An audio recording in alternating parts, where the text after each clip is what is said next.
السلام عليكم ورحمة الله وبركاته. إن الحمد لله والصلاة والسلام على من لا نبي بعد أما بعد. The topic for today's lesson is the conditions, pillars, obligations, and sunan of the salah. And we will mention those things as well, which would nullify the prayer, nullify the salah, inshallah. The first part of this session is about the conditions of salah.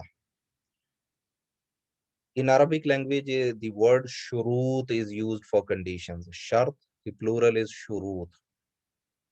And for pillars, the Arabic word is al-arkan, arkanus salah, which is the plural of rukn. So the difference between a shart and rukn, the difference between condition and pillar is that condition is something which you need to fulfill before starting your prayer. And pillars are those essential parts which are inside your prayer. So both of them, conditions and pillars, these are the things that if you miss any one of them, salah is invalid. But the thing is, condition is something which is before salah, outside salah, and pillar is part of salah. So the conditions which are supposed to be fulfilled before starting your prayer are 9. And because in today's lesson, we have so many conditions, pillars, obligations, sunan, and those things which nullify the prayers. We will go through many things briefly, and we may not mention the evidence for few of those things which are, well known anyway.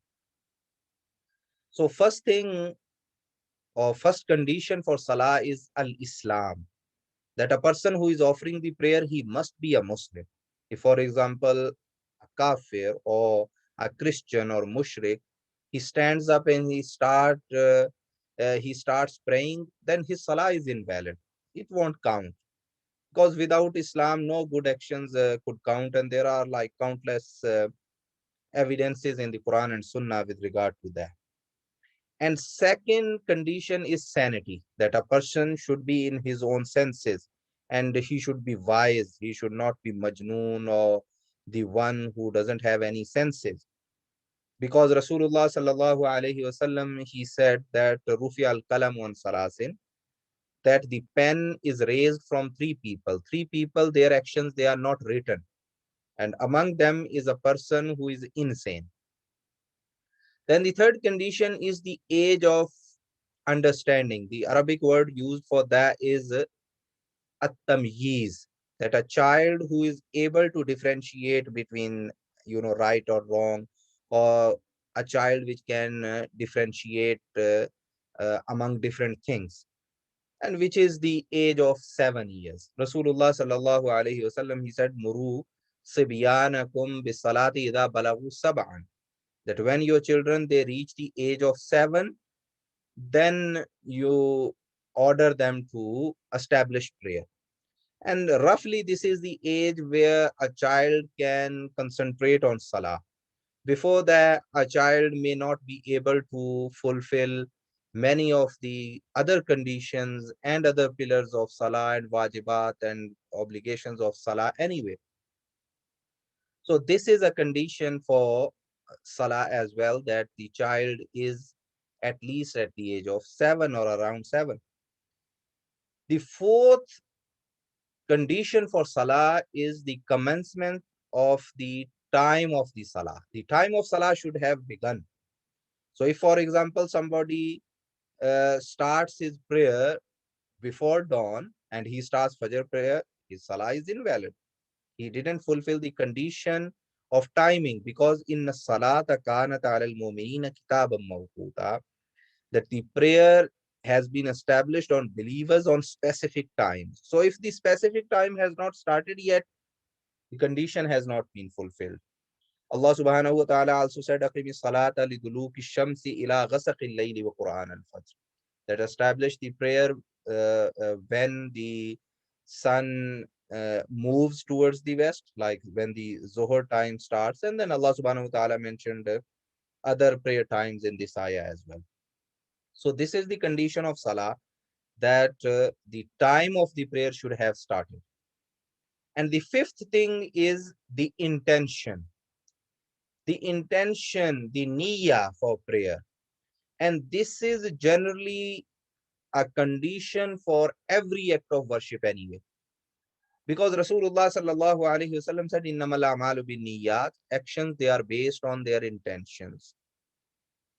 So intention is really important. If you have no intention or you intended for something else, then that cannot be, counted as salah. For example, if somebody intended that he is going to teach the children how to pray, so he started like teaching them, and he didn't have intention to offer his, for example, compulsory prayer, he cannot count those rakahs without intention that this is my compulsory prayer. Or to make it even clear, for example, somebody prayed 2 rakah of the sunnah prayer of fajr, and his intention was that these are 2 sunnah prayers of fajr, and then he thinks that he didn't have enough time, so let's count these 2 rakahs as the farz rakat of the fajr, and let's go to the work because I didn't have time now to pray fajr prayer. It will not count like that. So intention is really important in every action. The sixth condition is al-wudu, that la salat liman la wudu lahu. The salah is invalid of that person who didn't have wudu. So this is well known, among Muslims anyway, that wudu is a condition for salah. If you don't have wudu, your salah is invalid. Seventh is cleanliness. And this cleanliness is of three things: cleanliness of body, clothing, or whatever you are wearing, like shoes or socks. And the third thing is cleanliness of the space and place where you are praying. As Rasulullah sallallahu alaihi wasallam said that you cannot pray in a bathroom, for example, or in a toilet, or any dirty place. You cannot pray on dirty place. So cleanliness of a body, like your body, like for example, you have done istanja, your private parts, they are clean. Your body, other parts, they are clean in general. Your clothing, your shoes, your socks, or anything whichever you are wearing, your turban, your cap, anything, whatever you are wearing is clean, is pure. And the space or place where you are praying is clean as well. This is the seventh condition of a salah. The eighth condition is covering your body, covering your aura. Aura means that those things which are supposed to be covered, which are not supposed to be left naked. Covering for your body is different for men and women.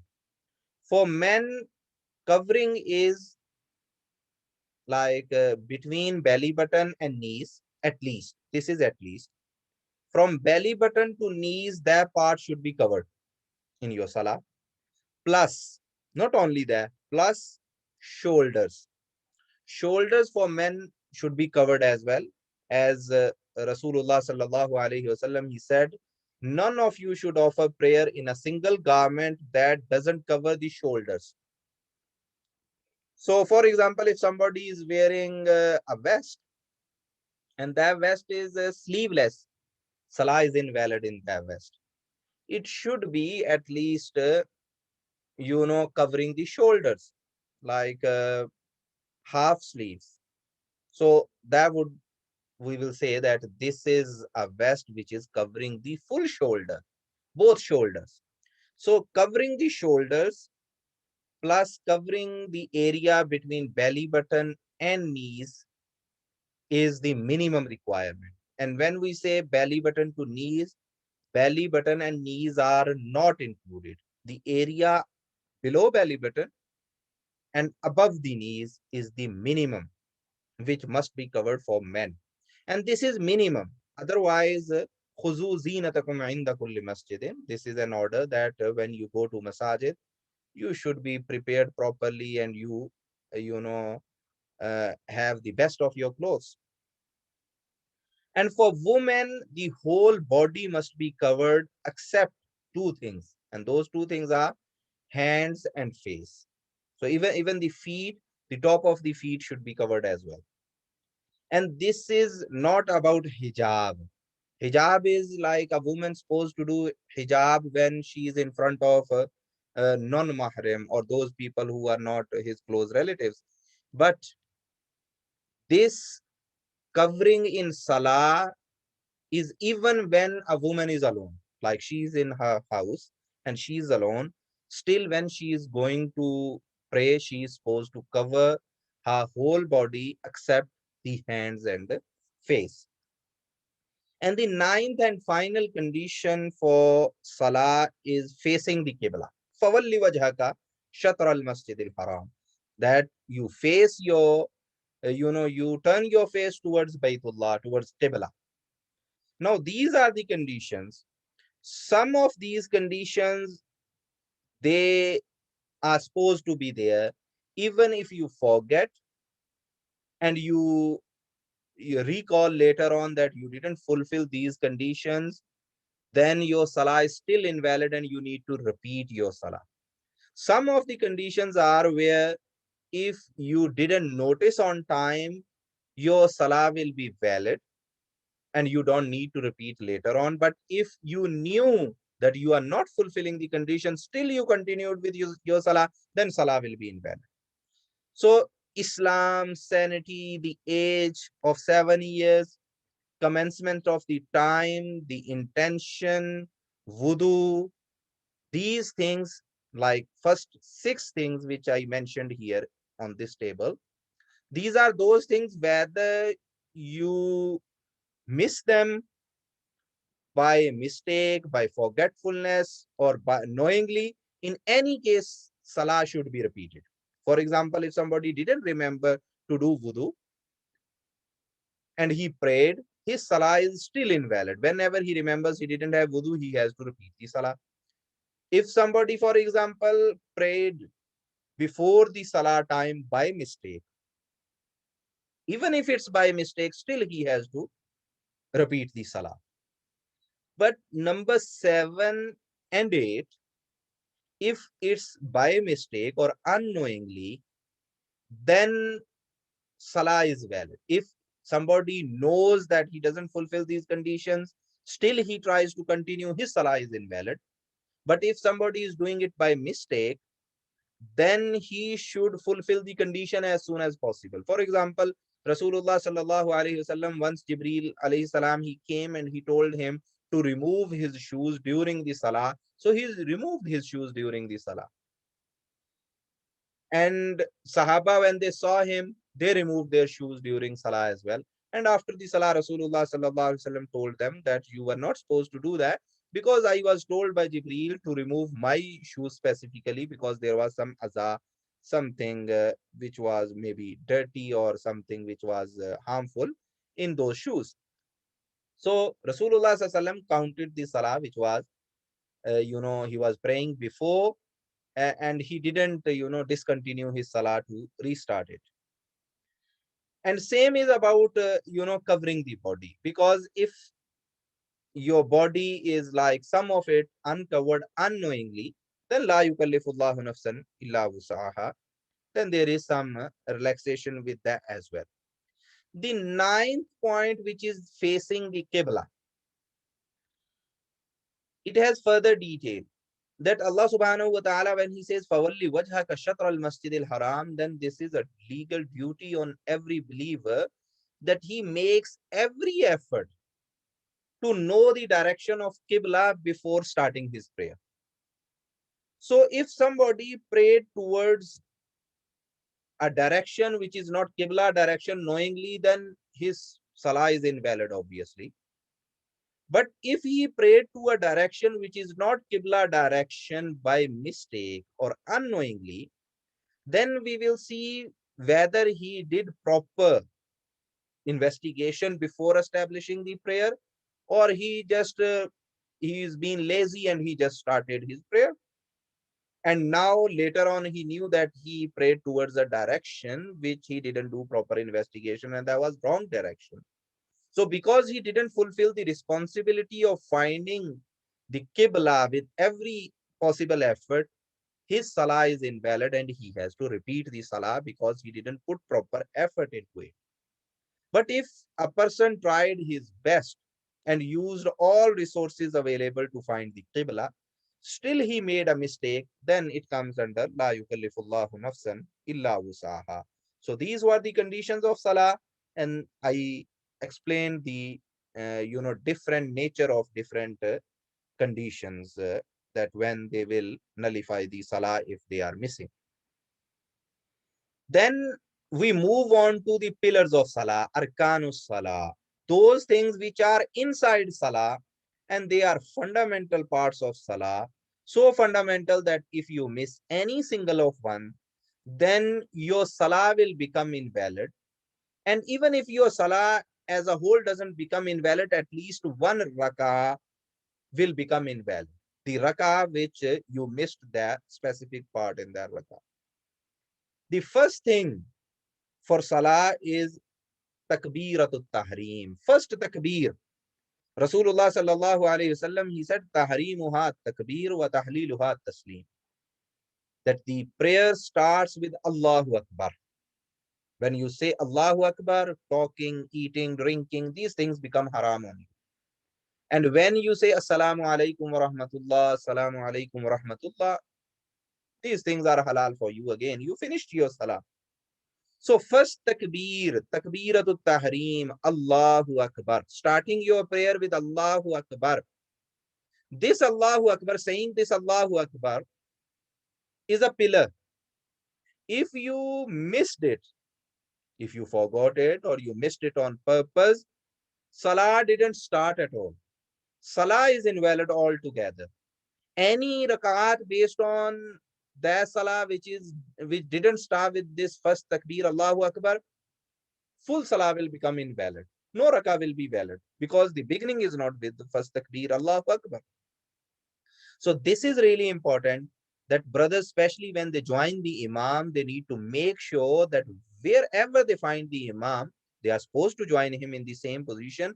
But before joining him, they are supposed to say, they need to raise their hand and they need to say Allahu Akbar. This Allahu Akbar must not be missed in any situation. This is really important. So this is the first pillar of salah. And uh, if somebody misses this first takbir, knowingly or unknowingly, salah will be invalid. Second is qiyam, standing in the prayer, unless somebody is exempted, like he is sick and he cannot stand. Third is recitation of Surah Al-Fatiha in every rakah for everybody, whether they are imam, they are muqtadi, they are alone, they are offering janaza prayer or any prayer or Eid prayer or compulsory prayer, whatever the prayer is, recitation of Surah Al-Fatiha. This is the explanation of Ma Tayassara min al-Quran, the easiest part of the Quran, Surah Al-Fatiha. This is an obligation. Somebody doesn't recite it by mistake or knowingly, unknowingly forgot it, salah is invalid. Or if he remembers that he didn't recite in one rakah, but he recited in 3 rakat, that 1 rakah will become invalid. Now, third is ruku. Ruku is again a pillar. If somebody misses it, his salah is invalid. Or, as I mentioned, because every rakat has ruku, if 1 rakah you missed the ruku, that rakah will become invalid. Standing after ruku, that between ruku and sajda, we are supposed to stand straight and then go to next sajda. That standing is a pillar as well. And then to sujood on 7 body parts, which Rasulullah sallallahu alaihi wasallam said that do sajda on your forehead, and the nose is included in forehead, and then 2 hands, 2 knees, and your toes. These 2 sajdas in every rakah, they are pillar. sitting between two sujood. Sitting between two sujood with calmness, like give time, you sit properly between two sujood and then go to next sajda. That is a pillar as well. Eighth is calmness. That in every, level of salah, every act of salah, you stay there calmly and you settle there before you move to next part, which is mentioned in the hadith of Musi'us Salah. And actually, most of these things are mentioned in the hadith where Rasulullah sallallahu alaihi wasallam, a person came to him and he said, Assalamu alaikum. And Rasulullah sallallahu alaihi wasallam replied to his salam and said to him, Irji fasalli fa innaka lam tusalli. Go back, offer your prayer again. You didn't pray. And Rasulullah sallallahu alaihi wasallam said this 3 times to that person. And then that person asked himself that, Oh Rasulullah sallallahu alaihi wasallam, you tell me how to offer my prayer. And then Rasulullah sallallahu alaihi wasallam told him all these things where Rasulullah sallallahu alaihi wasallam mentioned this calmness and settlement in every part of salah before you move on to next part. Then next, number 9 is last sitting of the tashahhud. Towards the end of salah, we sit in the tashahhud, and as per the preferred view, reading At-Tahiyyatu Lillahi, Ashhadu an la ilaha illallah, Allahumma salli ala Muhammadin, this durood and salah and nabi, all these things, they are part of that tashahhud, and they as a whole, they will become a pillar. And all of them, they are important to be performed and recited. The 10th item is order of these acts of salah. That there is an order which we know, the same order which is mentioned here, that we start our salah, we do qiyam, we recite, we do ruku, and then we stand up from ruku, we do sajda, we sit between the sajdas, there is second sajda, and then the same way, the second rakah will come. If it's like, let's say, 2 rakah of prayer, you will sit in the tashahhud and you will uh, read at-tahiyyat and then Allahumma salli ala Muhammadin, and you finish your salah in the same order. If somebody mixes them up and he does 2 sujood first and then ruku later, rakah will become invalid. Or if you remembered straight away, you go back and make the order correct. So this order is an obligation. And the last thing is at-taslim, finishing your salah with Assalamu alaikum wa rahmatullah, Assalamu alaikum wa rahmatullah. Nothing else is acceptable. So these are the pillars of salah. Now these are the pillars. If you miss them on purpose, salah will become invalid. Actually, if you miss them on purpose, you are making fun of this basic pillar of Islam, as-salat, which is very dangerous. Anybody who will miss any of these things, of course, there will be because of mistake and because of forgetfulness. If you forget any of these things or you miss any of these things, the salah as a whole, if you missed something like first takbir, or if you miss something which is part of one rakat, in that case, the rakat will become invalid. So what you would need to do, you need to repeat it. For example, you missed ruku in one rakat and you remembered later on, or somebody told you that you didn't do ruku, their rakah will be considered invalid. So what you need to do, you need to repeat the rakah and you need to do 2 sujood sahab towards the end of salah as well. And that is a separate topic, that how to do sujood sahab, like before assalamu alaikum wa rahmatullah or afterwards. There are different situations where you are going to do it before or after. And it's optional anyway. If somebody doesn't remember the exact situation, if he does all of them before saying assalamu alaikum rahmatullah, that's acceptable as well. But anyway, if you miss any of these things, you need to make up that rakah as well, and at the same time you need to do 2 sujood sahab as well. So these are the pillars of salah. Next thing are obligations of salah. The conditions and pillars, they were obligations as well, but they were more important in a way that if you miss any one of them, salah becomes invalid. But there are so many other things which are obligations, like there is order on them, we are supposed to follow them, and we don't have option to leave them. But if we miss them by mistake or by forgetting them, in most of those cases, uh, we will be forgiven, inshallah, and we don't need to do anything in majority of the cases to compensate that. But if we miss them on purpose, many cases salah can become invalid, or at least it will be a sinful activity, or we can become among those who are leaving the sunnah of Rasulullah sallallahu alaihi wasallam, or belittling the way of Rasulullah sallallahu alaihi wasallam. That is very dangerous thing. Now, when it comes to the obligations of salah, many of the fuqaha, they made a very short list of that.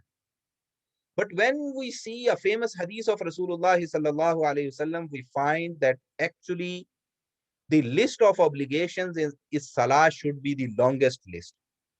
And that famous hadith is from Sahih Bukhari and Sahih Muslim, where Rasulullah sallallahu alaihi wasallam, he said, "Sallu kama ra'aytumuni usalli." Pray as you have seen me praying.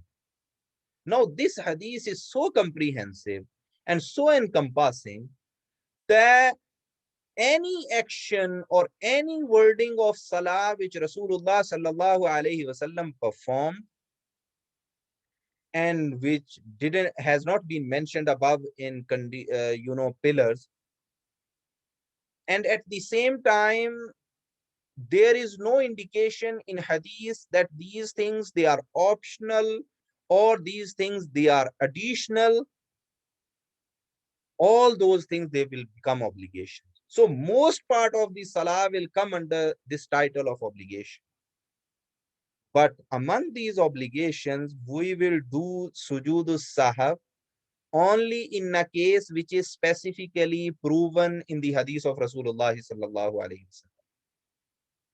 So that's why the first obligation I mentioned is the obligation that if you miss by mistake, then you need to do two sujood sahab. You don't need to make it up. You don't need to compensate it by repeating it, like as was the case previously in pillars. But you do two sujood sahab at the end, and that is first tashahud. If you are offering 4 rakah of Zohar, for example, and you forgot to sit in the first tashahud after second rakah, then what you will do, you will do two sujood sahab at the end, and those two sujood sahab, they will compensate the loss of this first tashahud. Now, this first tashahud is compulsory. If you skip it knowingly, then salah will become invalid, because that is so important obligation that although this is not a pillar, but it's so important that when Rasulullah sallallahu alaihi wasallam missed it by mistake, he did do sujood sahab. So this shows that among obligations, this is the most important obligation, that even is not a pillar, still this is so important that if you missed it by mistake, you will do two sujood sahab. So if you are going to do two sujood sahab when you missed it by mistake, how salah could be valid when you miss it on purpose? Because then you cannot compensate it by with a true two sujood sahab only. So this is a obligation where if you miss it by mistake, you need to do two sujood sahab. Many fuqaha like Hanabila, they made a small list of other actions as well, and they declared them obligations, and they said if you miss them by mistake, you do two sujood sahab, but that is not a correct position. Because in salah, you cannot do qiyas. You cannot make comparison of some action which is proven from the sunnah of Rasulullah sallallahu alaihi wasallam and start comparing other actions without dalil, specific evidence. So it's only the first tashahud. If you miss it by mistake, you will compensate it by two sujood sahab. Other than that, if you miss some obligation by mistake, then you don't need to compensate that with the sujood sahab. Having said that this is the first tashahud, now we will quickly go through other obligations of salah. Second one is having a sutra, object in front of you. This is an obligation. This is a command. But I mentioned it here instead of mentioning in shurut, in conditions, because this is not at the level of condition. So if a person who is offering without a sutra, he is not close to the wall, he is not close to an object, then this is a sinful activity. He is refusing to accept a command of Rasulullah sallallahu alaihi wasallam. He is not acting upon the command of Rasulullah sallallahu alaihi wasallam. His salah will be incomplete. His he he has left an obligation, and he is not followed a command of Rasulullah sallallahu alaihi wasallam.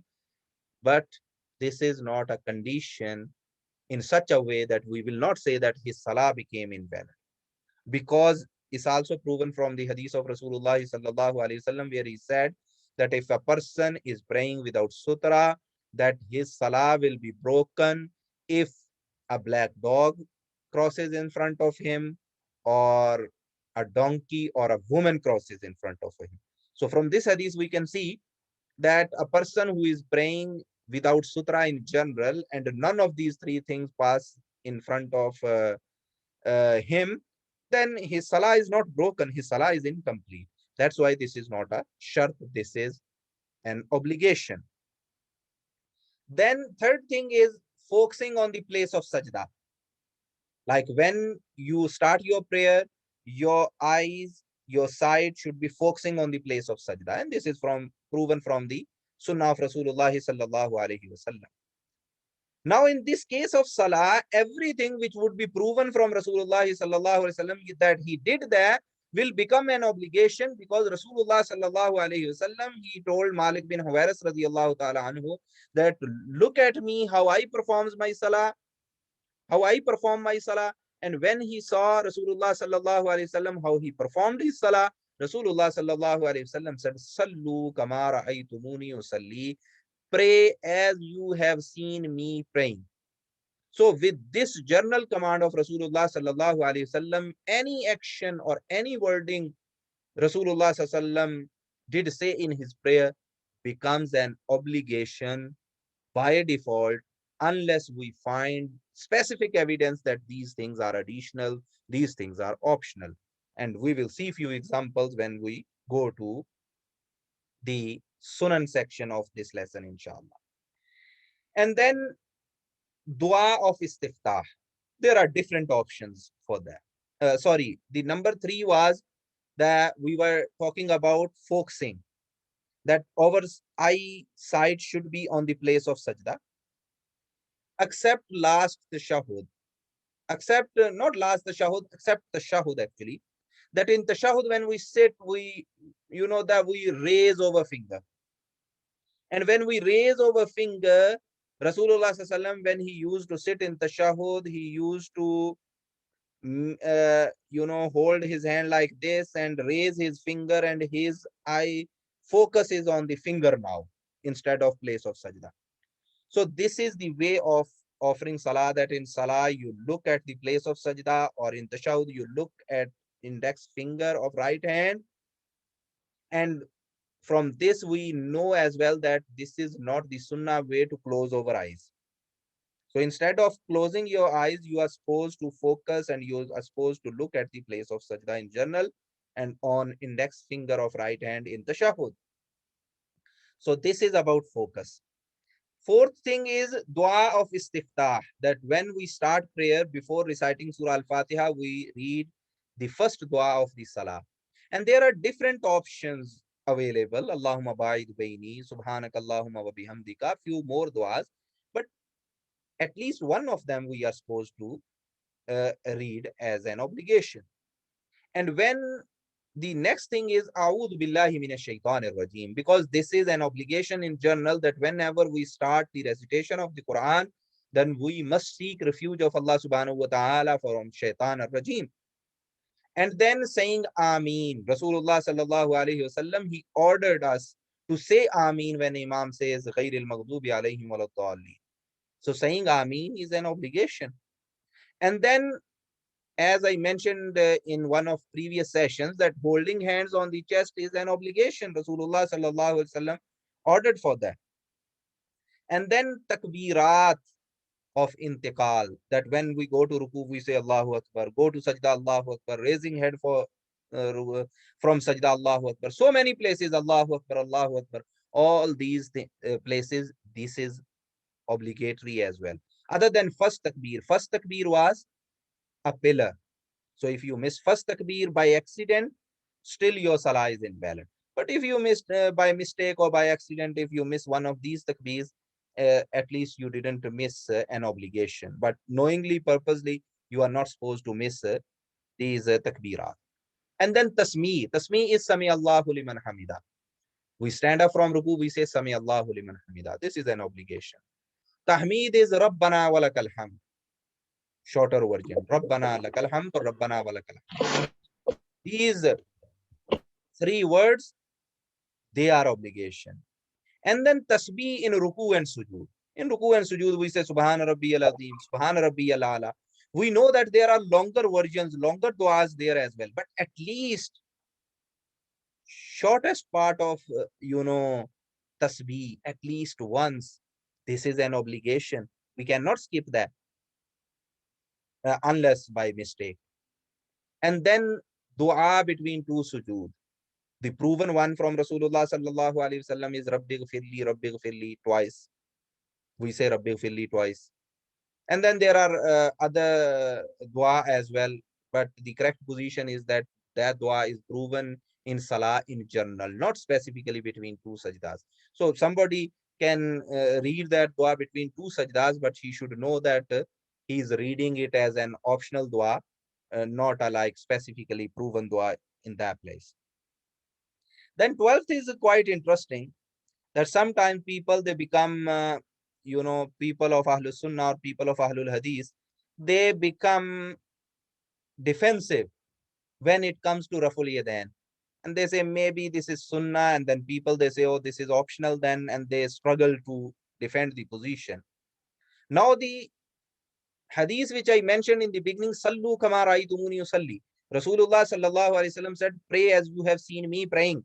So it means that everything, whatever Rasulullah sallallahu alaihi wasallam did in his salah becomes an obligation by default, unless there is some other action proven from Rasulullah sallallahu alaihi wasallam which will make the action an option.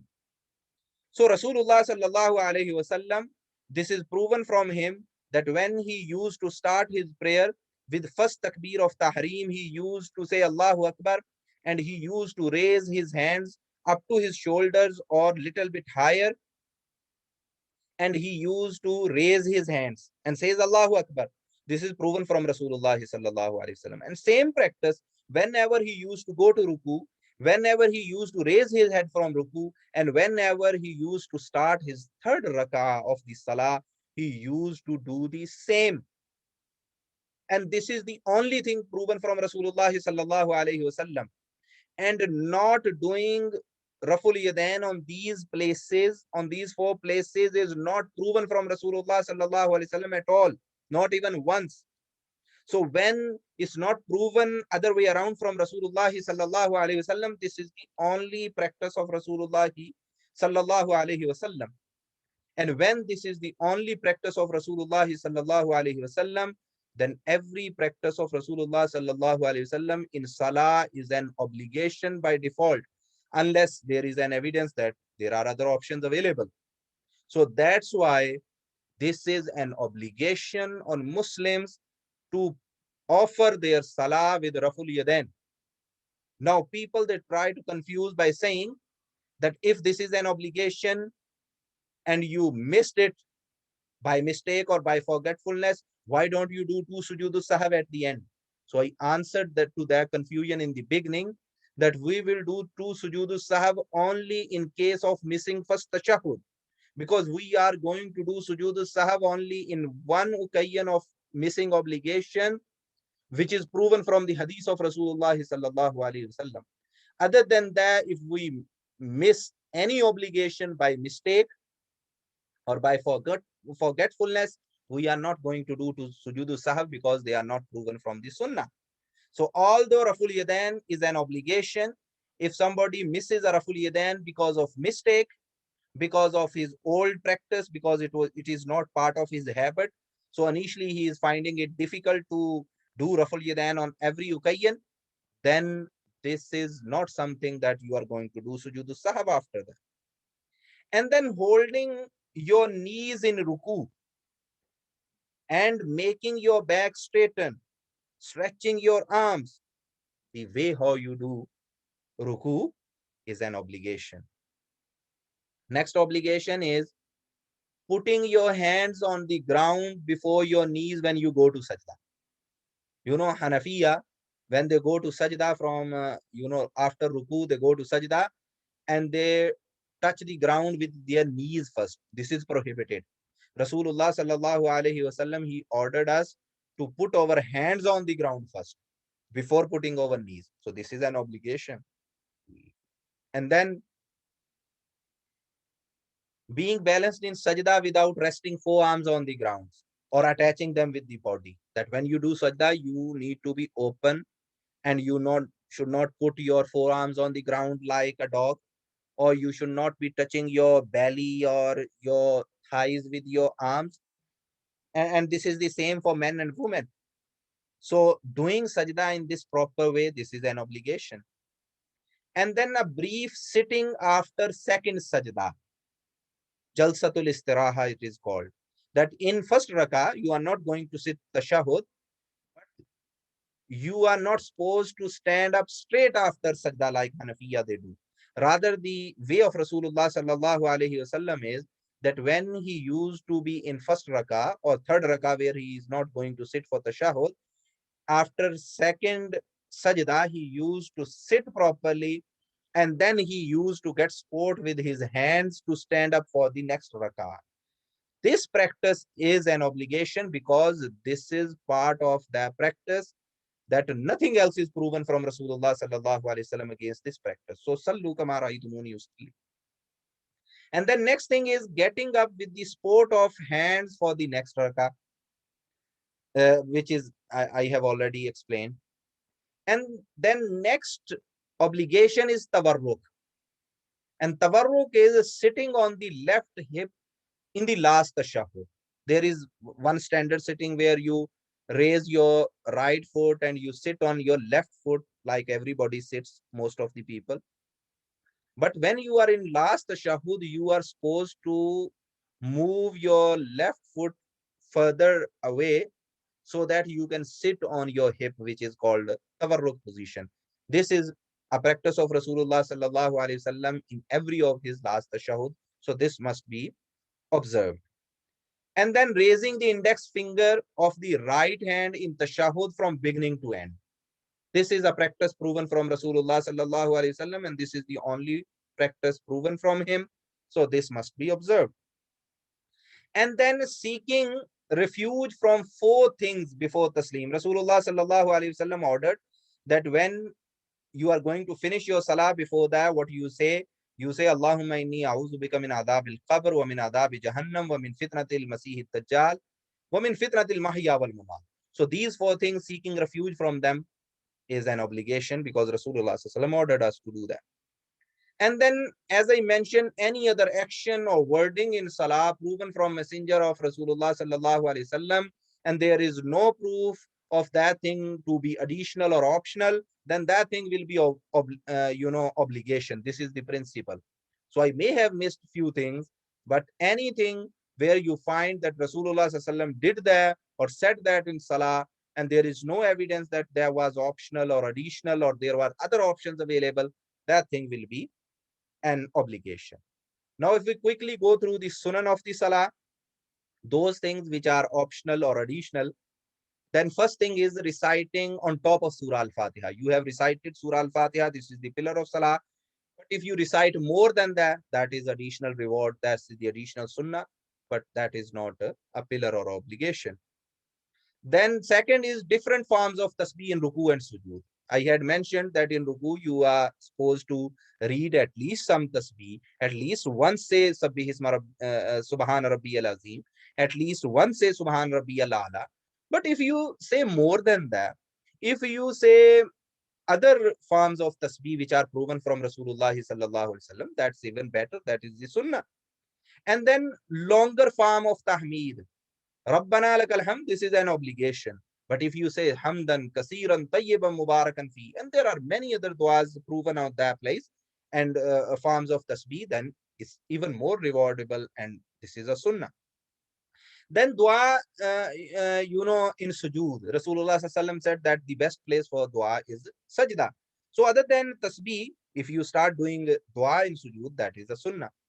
And then prolonged dua between two sujood. You said Rabbi ufirli, and you start making few more duas. That's fine. That's good. That's sunnah.